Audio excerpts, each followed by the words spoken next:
This is a little sparkle, welcome everyone. We all are teachers, we know it's hard to educate our kids and make them face real problems, to put together our strength and give them all our knowledge. My fellow friends, let's talk about it. We are here to talk and make it better. Kids and mental health all matter. Little Sparkle, the podcast for educators. Hello and welcome back to Leave a Little Sparkle. This is Julie Walker and I have a special guest with me today, Miss Wilson from JSA. Hi, Miss Wilson. How are you? I'm great. How are you? I'm pretty good. It's Friday for me. So yeah, it's exciting. So this week's episode is about For the Love of Learning. Miss Wilson and I have shared some really awesome conversations and we've had some great collaborations, and so I thought she would be fantastic for this episode, For the Love of Learning, because I think we share a common interest in learning and how to have kids love learning. Yes.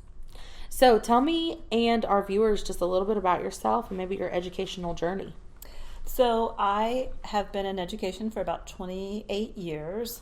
But I taught everything K through 5. Wow. I would get so upset because my principal every year would come in and say, "You're going to this grade, you're going to this grade," and I was never in the same grade. Really? Finally, they put me in first grade, and I was like, "No, I cannot do that." And I will say it became my favorite first grade because I had the best team ever. We collaborated. I didn't feel isolated. And I still use the things that I learned from those teachers. It was wonderful. Oh, I love when teams mesh, Right. and we just, when you can, like, the cool hip thing to say now is vibe off each other. So when you guys just vibe and you can come up with all sorts of great ideas, I love that. It's so nice. Everybody, and that was back before they required PLCs. We chose to meet together during the day, and we would all bring all of our things in. Back then it wasn't digital, but we would all bring our things in and we would talk and share and just have the best time. And I think I learned a lot from them. And then I moved on to doing dropout. I did dropout prevention for 4th and 5th grade, which was great. And I learned a lot about how to work with students who may have problems with engagement, or lots of things going on at home that really need you. So it was a good experience. Then I moved on to gifted and did some cool activities with that, when started clubs and things at one of my schools. And then moved on, and I was really coaching the gifted teachers because they didn't all have their endorsements, so I was helping them with how to work with the gifted students. Then I went on to, for the next 5 years, I was at a turnaround school, and I was a coach there. There were 7-8 of us that were coaches there, and we really worked hard to turn the school around. And it was the best because we had 8 coaches in one classroom. Wow. We had 8 teachers' desks in one room. Wow. It was the best collaboration ever. I We had can a imagine. couch in there. We had tissues for the teachers. We had, it was great. Well, So, I mean, anytime you have a couch in a room, right? I mean, It draws people, right? We always had food, Kleenex, and drinks. So that's awesome. Can you tell me more about the dropout prevention? I don't think I've ever heard of that before. So back then it was called STAR, and basically it's students who like their grades are not up to par. They their attendance was not good. The ones that are on the list of fear of dropping out. Okay, and they did it that early, 4th and 5th grade. We did, and Wow. I really felt that year, even though it was a very, very hard year. My tires were slashed, and it was a Teachers can tell some stories. Yes, now. right. But I connected with the Orlando Magic, and because my kids really were into basketball at the time, and They gave me all kinds of prizes and seats for the Land of Magica. We decorated the whole room that way, and I grew as a teacher that year. I find that my hardest years tend to be the ones that I have learned a lot. And as long as I can make it through the year, I'm like, if I made it through that year, I can make it through anything. And it challenges you to figure out different ways to do things, because we kind of get stuck in our box. And I like that. I like being challenged to do things a little bit differently. I do too. Yes. Even though at the time you think, oh no, I'm not going to make it. Yes, I've been there. All right. So, okay, I mentioned earlier, we've bonded about our collaboration. So, why is it that you think the collaborating with teachers and collaborating in general in education is so important? Well, if you think about planning a party all by yourself, trying to come up with the ideas, it just doesn't make a great party. Yeah. So when we put some minds together and we really can get on, like I said, when that team everybody brought their things and we all talked and shared, it becomes fun. I mean, the planning really is fun. Yeah. And you're getting new ideas, you're learning. And, in education, when you're done learning, you're done teaching, because we always have to continuously be pushing ourselves. So I say I am the teacher I am today because of every teacher that touched me over my 28 years, including the teachers that I coached, maybe those the most. I can remember my beginning teacher all the way through every team that I was on, really. And now being here and us collaborating, I'm like, yes. Yes. So. Yeah, so I'll share a little bit, and then I have some follow-ups to what you said. But last year and the year before, I principaled at a private school, and I was the only one with really an education background in that school, and I had very little collaboration. And I would call my teacher friends and be like, do you want to just get together for dinner? And then when we'd get together for dinner, I'd be like, so what do you think about? And I would just kind of throw it in, because I missed the collaboration. I missed being able to put our heads together and come up with something amazing. Which brings me to what a great analogy, party planning, because we basically are party planning for every week. Every week we're coming up with all of the different parts. And if you were to party plan by yourself week in, week in, week out, that by yourself is a lot. It is. And it's definitely not fair to your brain to do something like that. And, yes, let's talk about the infamous summers. We get summers off, but do we really? Because that's when we do a lot of our planning and getting things ready. And I think the collaboration, if it continues on even through the summer, you got your good teacher friends, you could call them and come up with really good ideas. I worked at Caldwell a few years back, which is another school here in Polk County, and they actually did summer sessions where they would just get together for lunch and do idea planning for the next school year. I love that. And the teachers that wanted to get together for lunch and just kind of throw their own ideas out got to do that. And it was very intimate because the principal was there, the assistant principal was there. And so it was lunch with people that maybe you missed, and it was, once every couple of weeks. It wasn't too much, but it was even more collaboration, and it was really great. I love that. I do too. And I like the fact too to sometimes just doing it over dinner or, having a snack, just, it makes it more enjoyable. Yeah. Well, if you think back, and relaxed. I don't know if I'm the only one, but when I was doing college work, I would always have to have a little snack bag of something with me. The chewing somehow helps with the process of thinking. It makes you think you're not working. Yeah. And it's funny. I really liked what you said with, if you're done learning, you're done being a teacher. I actually had a pastor. Man, it's been probably 10 years since he said this, but it stuck with me. He said, if you're done learning, you're done growing, you're dead. And you're stagnant. You have nowhere to go. You're stuck there. So I really like that. That's great. Yes. So this brings me to a segment that I want to start doing, and it's called I Remember When. And so what it is I'll give you kind of a scenario, Okay. and you'll have to start the answer with "I remember when." All right. So it could be a memory of yours, or just bringing it up. So my first year. I remember when I would play hangman as my spelling. Back then, spelling was really big. Yeah. On the board with our spelling words, and I was interning with a teacher who everything was worksheets, and so the kids thought it was the greatest thing to play hangman. It was a game. So Yeah. that would probably be. I remember when I was a kid, the teachers calling the worksheets dittos. Yes, the blue stuff that would get all over your fingers. Yeah. Okay, that was the first one. The next one is my best year. Oh, that's hard. I remember when I had I was given a student who had been moved from classroom to classroom.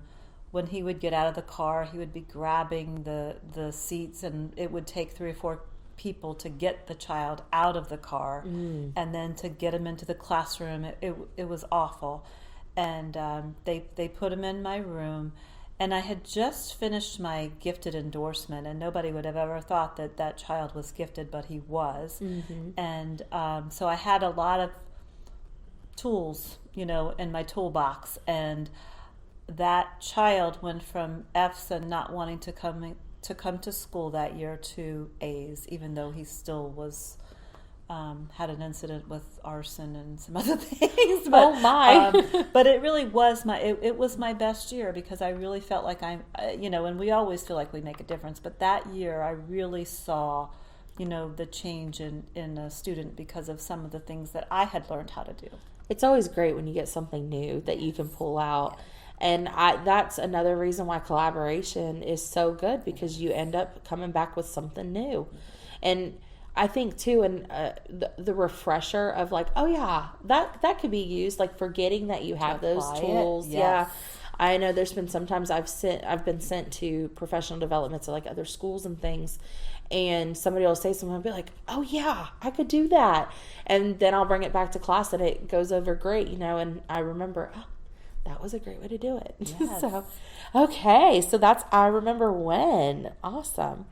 So another question I wanted to kind of get, because I don't think people quite understand just how excited, and maybe we're dorks, it is what it is. Education brings out the nerdiness, I guess. But what does love of learning mean to you? So number one, it means a growth mindset. It's not that fixed mindset of I know it all and I'm not going to, I don't need anything else. I've been doing it for 10, 15 years. I don't need anything else. In education, I really feel like with my students, I was just testing some phonics with some of my students. In order to really understand, the love of learning, I think we have to make sure that students know that we're lifelong learners. That that is why we go to school. Yeah. And that key why we go to school really helps with our students understand why we should have a love of learning, because it's everything about our life. If we don't have that love of learning, we'll never learn to drive a car. We'll never learn to be able to file our taxes. I still can't do that. But that love of learning has to be, and when we have that fixed mindset, it's not going to happen. Yeah, I agree with that. It reminds me, so I was on Twitter the other day, and I forgot how much I really enjoyed Twitter for education. Yes, me too. I don't like it for any other reason, but I love the collaboration. This is why we get along. Yeah. And one of the things somebody posted was, would you rather have a class full of students or a class full of learners? And that got me. I was like, I would much rather, hands down, have a classroom full of learners, because that tells me that they're going to be invested in what I'm teaching. I'm not going to be pulling my hair out trying to get the kids to be engaged in what we're doing. Right. And a lot of times the kids just think, I have to go to school, and I'm going to go to school till I don't have to anymore. Right. And especially in Polk County, I know dropout rates has always been something that the Polk County School Board has always been worried about. And that's because when kids realize I don't have to go anymore, they stop going. They did. Because they didn't become learners. Mm-hmm. They stayed students. Mm-hmm. And I always tell my kids, I would love for you to just enjoy this. Pick a book to read that you enjoy. Right. Because once you start enjoying it, then you start being a learner and not just a student. Yes. That was key to why I picked Percy Jackson for the first book for the school year. I loved the book. My husband, who is not a reader, was the one who picked up the book to begin with. Oh, look at that. And you're hooking him too. I know. And he brought it to me, and he said, this book is really good. And now we were both adults by the time he picked up the book, but he was able to sit down and read the entire book in like 2 or 3 days. Mm-hmm. And I was like, there's something to that book. So then when I read it, I was like, this is going to hook kids. Right. And it has, for the most part. It really hooked the kids. Right. And that's really what it takes, is that hook. Mm-hmm. When somebody, I love nonfiction. I am not a fiction. I'm not really. Really? I really am not. I love nonfiction, but that love of learning something new, I don't want to miss out. I'm constantly like, what can I learn next? Or what certificate or something can I get next? But that informational text is just, it's something that I enjoy, and I feel like it helps me, grow. So. And it's funny because when I was a child, I prided myself on the fact that by the time I was in 8th grade, I had read every fiction story in my school's library. Like, I would go around telling everybody. It was probably April by the time I had gotten to every fiction story in the library. The librarian was buying me more books. And I just loved fiction. But now as I get older, the older I get, the more I'm like, let me read up on the news today, or let me read this, informational text. I am like a sponge now, trying to learn and see everything in the world. But as a child, it was everything fiction. And I probably would have been devastated if my teachers have been like, no, not fiction right now. We're only doing nonfiction. Yes. And so I've tried really hard to balance and make sure I have both, because you have some people that like one more than the other. You do. So, and you want to try to, like me, you want to try to get, people to enjoy both. Mm-hmm. I know when I get together with my girlfriends and they start talking about certain books, like there's a book club, and they'll talk about it on Facebook, and so then I'm going to go buy that book. Even though I might not go to the talk, I might get the book just because I've got excited now about it. Yeah, so. It's funny. I always had a dream as a child that I would one day have my own library. Aww. And in my classroom, I kind of do, right? Yes. But I've sneakily been bringing home bookshelves from Facebook Marketplace. Oh. And I, been ordering a lot of books. There's probably more books on my shelf that I haven't read than I have read. But now that my son's getting older, I definitely could see this summer being more of a sitting down and being able to read some of those books. Yeah. And my husband always asks me, if you read it, why do you keep it? Because it's going in my library now. Oh, yes. And yes. So I'm hoping one day I'm going to own just this big enough house that I can have one whole room just be a library. I just watched a video of, in fact, we're going to show it during Read America, but it was this little girl who talked about her mom opened up a used bookstore, and she loved it because she could go through that store. So. I probably would have been devastated when Mom sold a book though. Like right. Not that one. So okay, this brings us to our final part, and I purposefully try to leave out some details when I send you guys questions and stuff, because I do want authentic answers, and I want to make sure that we're as real as possible. Like, we know that days can be tough, but also days can be beautiful. We were talking about this earlier, that there's good and there's bad, and just trying to be, with it. So with that, I asked my colleagues for some, what kind of advice they would want. And the first one I thought was actually really good. and now this is a first-year teacher asking this. She asked for advice on classroom management that wouldn't make her seem like, oh, what a bad teacher, or, what a mean teacher, but also would connect with the kids in a way. So do you have any types of advice that could help her out? So classroom management is something that I always felt was my strong point. Filing, no. Same. Yeah.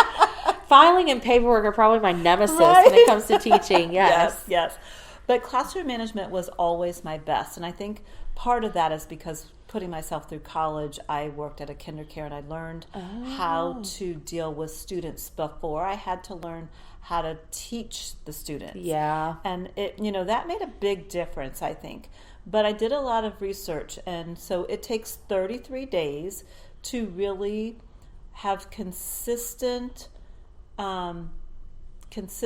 positive and reinforcement and consistent consequences before students will turn around. So if you look at the research, 33 days.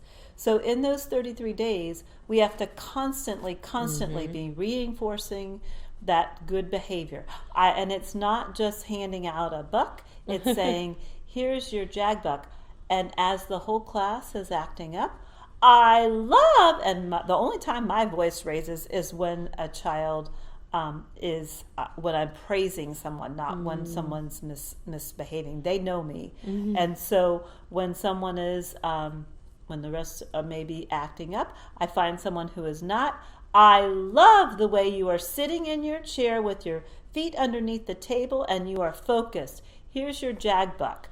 And so constantly doing that. And in the beginning, it has to be a constant. Now, those rebellions or the ones that are the outliers, and it's still not sinking in, there has to be consequences that are posted, what our rules are, and we're not going to embarrass them or point them out, but we are going to make sure that we are referring back to, and so quietly we might go over and say, are you okay today? And show that compassion. I love restorative practice. Do you know restorative practice? I definitely show the compassion, but I haven't heard necessarily of the restorative. Restorative practice is such an amazing way to build a relationship with your students, but having like a little circle time and giving them time to kind of voice, and I know you do this because you have your kids help you collaborate on your creating your objectives. It's kind of involving them in their learning and giving them a voice. So I think that's really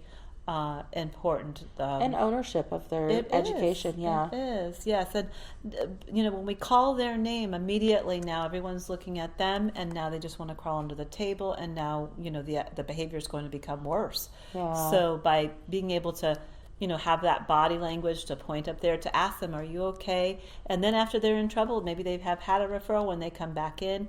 Part of restorative practices is making up and not feeling, making that student feel like you don't like them now, but you're forgiving what they did. You're forgiving that behavior. You still love them. And now how can we move on? And really, but I think that's key is you still love them. Yes. Because I think a lot of times the kids tend to think that you don't love them.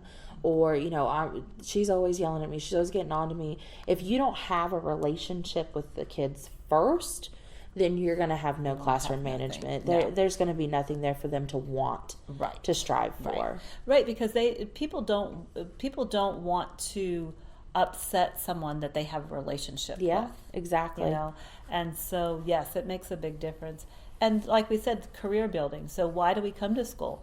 Talk to them all the time. Bring in some things that they like. If they love motorcycles, well, and I'm doing a main idea next week. Well, a main topic next week. Then maybe I'm going to bring in an article on motorcycles. So trying to do that. I've actually done some surveys before where I've asked the kids, or I've given them like 4 or 5 different topics, and I've asked them to vote on what it is that we're going to do for the next week to kind of bring in that ownership.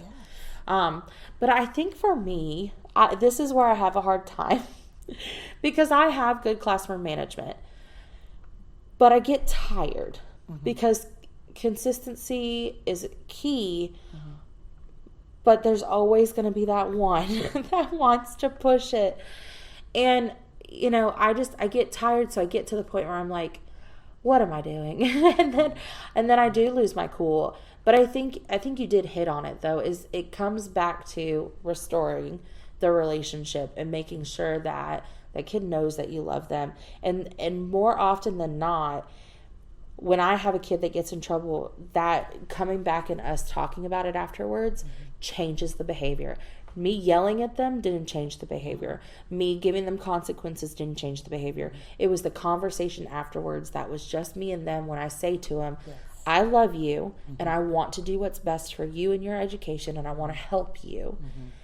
That is what changes things. Absolutely. And you see their whole face just changes, Even when you ask them, what do you want to be when you grow up? Because that's what I ask every student. That's my first question. In fact, on my phonics surveys that I was doing today, I've written all over, I know what every child in second grade wants to be when they grow up here at our school. But I think that's how, as soon as you ask that question, they have this, big smile on their face. That's how we're going to have the best classroom management, is building those relationships, staying consistent. Yeah, consistency is key. Consistency is huge. Yeah. And them knowing those consequences, and also that relationship with their parents. We need to call on a positive note. Yes, always start positive. Before we ever call about anything else. And let them know, say something very positive. I think your child would make an excellent engineer. They really think out of the box. And so I think really building relationships is huge. And I'm laughing right now, and you're like, why is she laughing? Because I've had a conversation with some other teachers where we were trying to do a conference sheet for a student. And recently we had some issues with the student. And so we were trying to think up positive things, and well, they don't talk. They don't ever answer. And so, we're going around trying to figure out how to spin it in a positive way. But it's so true. If you don't start positive, even when you do those conferences with parents, if you don't start positive, you've lost the parent, you've lost the kid, you've just lost it. Yeah. And so at the end of the day, I think teaching really comes down to relationship building. It does. And having to really kind of be a people person, which... Ms. Wilson, for me, sometimes I'm just like, I want to go crawl in my bed and just be done. I know. But yeah, definitely, it's relationship building. It is. And, I think you have to have fun. If you're not having fun, then you probably don't need to be in teaching, because it should be where you're enjoying it and they're enjoying it. Yeah. So as many project-based learning, which is hard when you're really trying to focus on your benchmark, but a lot of hands-on project-based learning type activities where, even if it's just, next week is going to be restaurant week, and, the things that we read is that, anything, any type of theme. Yes, I love teaching in thematic units. Love it. Right. That was part of our Percy Jackson journey this year, and I think Percy Jackson was right before you had gotten to us. But we were in the throes of fiction, right? And the school board threw a nonfiction standard in there, and I went, "Oh no, what am I going to do?" We've been on this Greek mythology, what am I going to do? Right. So then I realized, find a companion reader that's also Greek mythology. And so everything, like our vocabulary was Greek mythology. The readers were Greek mythology. They were, they were nonfiction, and but the kids, they just were enveloped in this, and everything they did and thought of was Greek mythology, and they loved it. Yes. And technically, that's not any of our social studies standards, right? But it got them thinking about historical things and things that happened back then, and it got them enjoying learning. It served its purpose. It did. There's one book called The Wild Card that I don't know if anybody has heard Get Your Teach On, but it's a show, and it's excellent. But anyway, the things that they talk about in that book are amazing. That transforming your room, to get that engagement. So. Yeah, I really do. This is where I would say the caveat is, there's only so much money to be able to do stuff Yes, like that. I agree. And Lots of constraints. Yes. And I think that's where, if your end game is, I'm going to be a teacher and I'm going to retire from it, every year you pick one big project. Right. You gather all the things you need for it. And then the following year, now you have 2. Yes. So you just kind of build that arsenal up, just like we build our tool belt up. Yes, I agree. I really appreciate you being with me today. And I appreciate you guys listening. Well, thank you for having me. Thank you. So if you want to catch us again, Leave a Little Sparkle is on every Wednesday at 8 in the morning. You can find us on Spotify. We're coming to Apple soon, hopefully. You can also check out leavealittlesparkle.info and every social media now. I'm on Facebook, I'm on Twitter, I'm on Instagram, LinkedIn. Everywhere. I've put it out there. Good for so you. I can't wait to listen. Not to this one, but I don't like to hear myself. All the kids are like, Miss Walker, we want to listen to your podcast. And I'm like, not today. I'll send your parents the link, but I'm not listening to me. So thank you guys for listening, and thank you for being with me. Okay, bye-bye.